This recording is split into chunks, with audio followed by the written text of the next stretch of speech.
ನಮಸ್ತೆ, ಎಲ್ಲರೂ ಹೇಗಿದ್ದೀರಾ? ಇದು ಸೋಮವಾರದ ವ್ಲಾಗ್. ಬೆಳಗ್ಗೆನೇ ಎಲ್ಲ ಕೆಲಸ ಮುಗಿಸ್ಕೊಂಡು ದೇವಸ್ಥಾನಕ್ಕೆ ಹೊರಡೋಣ ಅಂದ್ಕೊಂಡು ಹೊರಟಿದ್ದೀವಿ. ಸ್ವಲ್ಪ ದೂರ ಹೋಗ್ತಾ ಇದ್ದಂಗೆ ನಮಗೆ ಒಂದು ಆಶ್ಚರ್ಯ ಅಂತಲೇ ಅನ್ಬೋದು ಕಾದಿತ್ತು. ಏಕೆ ಅಂತಂದರೆ ಹೋಗ್ತಾ ಇದ್ದಂಗೆ ನಮ್ಮದು ಕಾರ್ ಆಕ್ಸಿಡೆಂಟ್ ಆಯಿತು. ಸೊ ನೋಡಿ ಹೇಗೆ ಉಜ್ಜಿದೆ ಅಂತ. ನಮ್ಮ ಪುಣ್ಯ ಅನ್ಬೋದು ಇಷ್ಟ ಆಗಿರೋದಕ್ಕೆ.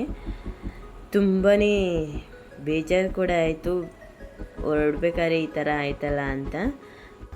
ಅದೇ ಬೇಜಾರಲ್ಲಿ ದೇವಸ್ಥಾನಕ್ಕೆ ಬಂದ್ವಿ. ಇದು ಕರೇನಹಳ್ಳಿ ಬಸವಣ್ಣನ ದೇವಸ್ಥಾನ.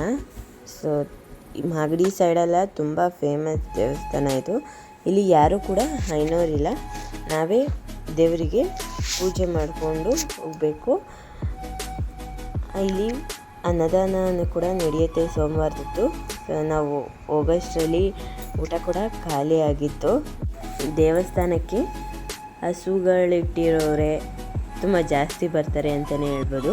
ಏಕೆಂದರೆ ಬಸವಣ್ಣನ ದೇವಸ್ಥಾನ ಆಗಿರೋದ್ರಿಂದ ಹಸುಗಳಿಗೆ ಏನಾದರೂ ತೊಂದರೆ ಆಗಿರ್ಬೋದು, ಹುಷಾರಿಲ್ಲ ಆಗಿರ್ಬೋದು, ಅಥವಾ ಕರು ಆಗ್ತು ಅಂತ ಅಂದಾಗ ಗಿಣ್ಣ ಹಾಲು ಬರುತ್ತಲ್ಲ ಅದನ್ನು ತಂದು ಅಥವಾ ಹಾಲಲ್ಲಿ ಗಿಣ್ಣು ಮಾಡ್ಕೊಂಡು ತಂದು ಇಟ್ಟು ಪೂಜೆ ಮಾಡಿಕೊಂಡು ಹೋಗ್ತಾರೆ, ಒಳ್ಳೆಯದಾಗುತ್ತೆ ಅಂತ ಅಂದ್ಕೊಂಡು.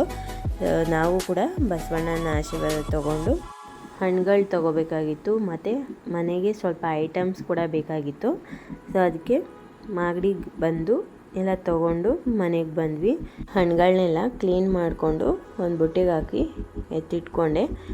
ಬೆಳಗ್ಗೆ ಹೀಗಾಯ್ತಲ್ಲ ಅನ್ನೋ ಬೇಜಾರಲ್ಲಿ ವಿಡಿಯೋನ ಒಂದಕ್ಕೆ ಕಂಟಿನ್ಯೂ ಮಾಡೋಕ್ಕಾಗಲಿಲ್ಲ. ತುಂಬಾ ಬೇಜಾರಾಯಿತು, ಯಾವತ್ತೂ ಹೀಗಾಗಿದ್ದಿಲ್ಲ. ಸೊ ನನ್ನ ಹಸ್ಬೆಂಡ್ ಕೂಡ ತುಂಬಾ ಬೇಜಾರಾಗಿದ್ದರು. 2 ದಿನ ಅದೇ ಗುಂಗಲ್ಲೇ ಇದ್ದರು ಅಂತಲೇ ಹೇಳ್ಬೋದು. Next day continuation vlog. ಬೆಳಗ್ಗೆನೇ ಬಾಗಿಲು ತೊಳೆದು ರಂಗೋಲಿ ಹಾಕ್ತಾಯಿದ್ದೀನಿ. ಸೊ ಇವತ್ತು ಅಮಾವಾಸ್ಯೆ ಆಗಿರೋದ್ರಿಂದ ಬೆಳಗ್ಗೆನೇ ಬೇಗ ಪೂಜೆ ಮಾಡ್ಕೊಂಡು ಬಿಡೋಣ ಅಂತ ಅಂದ್ಕೊಂಡು ನಾನು ರಂಗೋಲಿ ಬಿಡ್ತಾಯಿದ್ದೀನಿ.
ರಂಗೋಲಿ ಹೇಗಿದೆ ಅಂತ ಕಮೆಂಟ್ ಮಾಡಿ.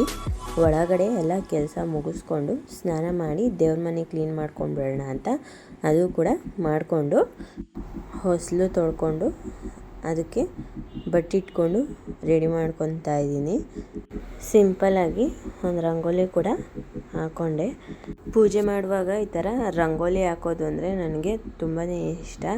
ಸೊ ಹಾಗಾಗಿ ಹಾಕೋತೀನಿ. ಆದರೆ ಅದು ಸ್ವಲ್ಪ ಹೊತ್ತಷ್ಟೇ ಅದು ಇರೋದು ಬಾಗಿಲಲ್ಲಿ. ಪೂಜೆ ಮುಗಿತಾ ಇದ್ದಂಗೆ ನನ್ನ ಮಗಳೆಲ್ಲ ಅದನ್ನು ಹಾಳು ಮಾಡಿ ಇಟ್ಬಿಡ್ತಾಳೆ. ಸೊ ಆಗ ಸ್ವಲ್ಪ ಬೇಜಾರಾಗುತ್ತೆ. ಸುಮ್ಮನೆ ಹೊಡೆಯೋಕ್ಕೂ ಆಗಲ್ಲ, ಏನೂ ಇಲ್ಲ, ಮಕ್ಕಳಲ್ವ ಏನು ಗೊತ್ತಾಗುತ್ತೆ ಅಂತ ಸುಮ್ಮನಾಗೋಗ್ಬಿಡೋದು ಅಷ್ಟೇ.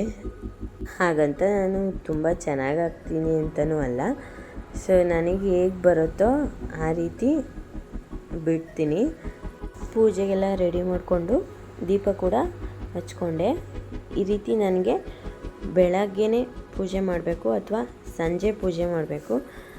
ಮಧ್ಯಾಹ್ನ ಎಲ್ಲ ಪೂಜೆ ಮಾಡಲಿಕ್ಕೆ ನನಗೆ ಅಷ್ಟು ಇಷ್ಟ ಆಗಲ್ಲ. ಸೊ ಇವತ್ತು ಅಮಾವಾಸ್ಯೆ ಆಗಿರೋದ್ರಿಂದ ಬೆಳಗ್ಗೆನೇ ಪೂಜೆ ಮಾಡೋದು. ಸೊ ಟಿಫನ್ಗೆ ನಮಗೆ ಚಪಾತಿ ಮಾಡಿದ್ದೆ. ಪಾಪು ತಿನ್ನೋಕ್ಕಾಗಲ್ಲ ಅಂತ ಅವಳಿಗೆ ಸಿಂಪಲ್ಲಾಗಿ ಉಪ್ಪಿಟ್ಟು ಮಾಡ್ಕೊಂಡಿದ್ದೆ.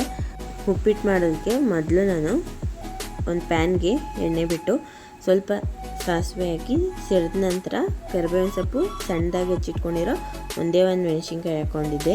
ಸೊ ಖಾರ ಆದರೆ ತಿನ್ನೋಕ್ಕಾಗೋದಿಲ್ಲ ಅಂತ, ಸೊ ಅದಕ್ಕೆ ಸ್ವಲ್ಪ ಜೀರಿಗೆ ಹಾಕಿ ಚೆನ್ನಾಗಿ ಫ್ರೈ ಆದಮೇಲೆ ನಮಗೆ ಎಷ್ಟು ಬೇಕೋ ಅಷ್ಟು ರವೆ ಸೇರಿಸ್ಕೊಂಡು ಎಣ್ಣೆಲೆ ಫ್ರೈ ಮಾಡ್ಕೋಬೇಕು.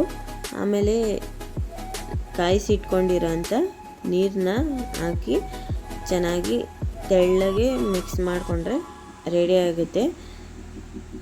ಇದಕ್ಕೆ ತುಪ್ಪ ಬೇಕಾದರೂ ಹಾಕ್ಕೋಬೋದು. ನಾನು ತುಪ್ಪ ಹಾಕಿದ್ದೆ, ಎಣ್ಣೆ ಹಾಕಿರಲಿಲ್ಲ, ಸರಿ.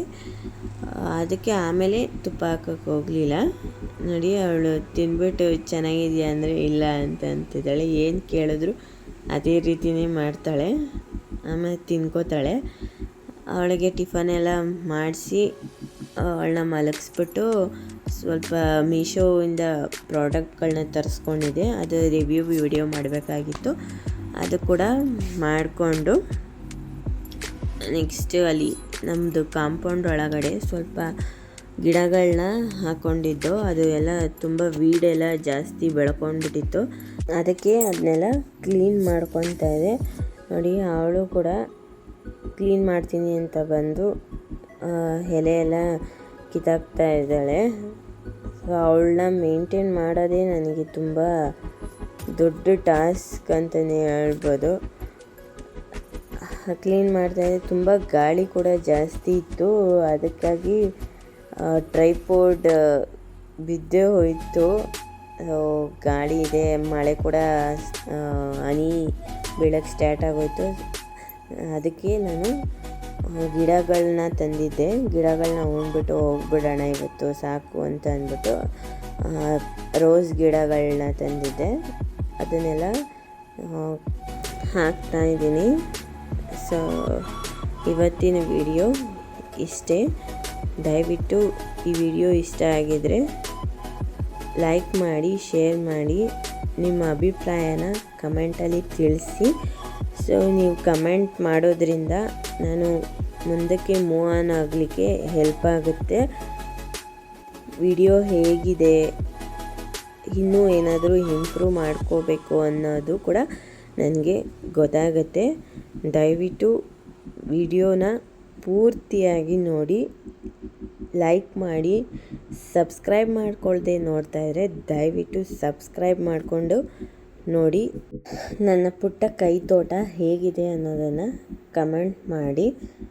ಇನ್ನು ಮುಂದೆ ರೆಗ್ಯುಲರಾಗಿ ವಿಡಿಯೋಸ್ನ ಅಪ್ಲೋಡ್ ಮಾಡ್ತಾ ಇರ್ತೀನಿ. ದಯವಿಟ್ಟು ಸಪೋರ್ಟ್ ಮಾಡಿ. ವಿಡಿಯೋಗೆ ಲೈಕ್, ಶೇರ್, ಕಮೆಂಟ್ ಹಾಗೆ ಸಬ್ಸ್ಕ್ರೈಬ್ ಆಗೋದನ್ನು ಮರಿಬೇಡಿ. ಮುಂದಿನ ವಿಡಿಯೋದಲ್ಲಿ ಸಿಗ್ತೀನಿ.